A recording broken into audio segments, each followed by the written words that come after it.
ઘડિયાળમાં સાંજના 8:20 વાગ્યા હોય તો મિનિટ કાંટો અને કલાક કાંટો કેટલા અંશનો ખૂણો બનાવશે?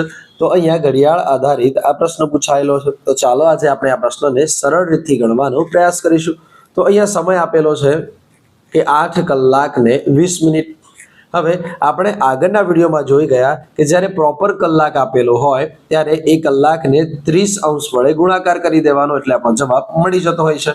પણ અહીંયા કલાક આપેલો છે અને મિનિટ પણ આપેલો છે. તો જોઈએ તો જ્યારે કલાક હોય ત્યારે આપણે 30 અંશ વડે તેને ગુણાકાર કરવાનો થતો હોય છે. તો 8 કલાકને અહીંયા 30 વડે ગુણાકાર કરીશું.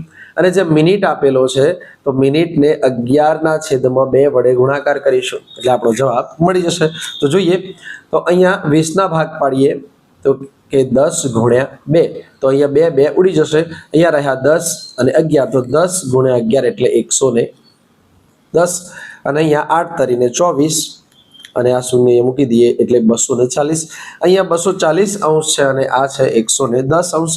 તો આ બંનેનો માઇનસ કરી દેવાનો એટલે 240 અંશમાંથી 110 અંશ માઇનસ થાય એટલે જવાબ મળે 130 અંશ. તો આપણો જવાબ મળી ગયો કે ઘડિયાળમાં સાંજના 8 કલાક ને 20 મિનિટનો સમય બતાવ્યો હોય ત્યારે મિનિટ કાંટો અને કલાક કાંટો કેટલા અંશનો ખૂણો બનાવશે? તો 130 અંશનો ખૂણો બનાવશે.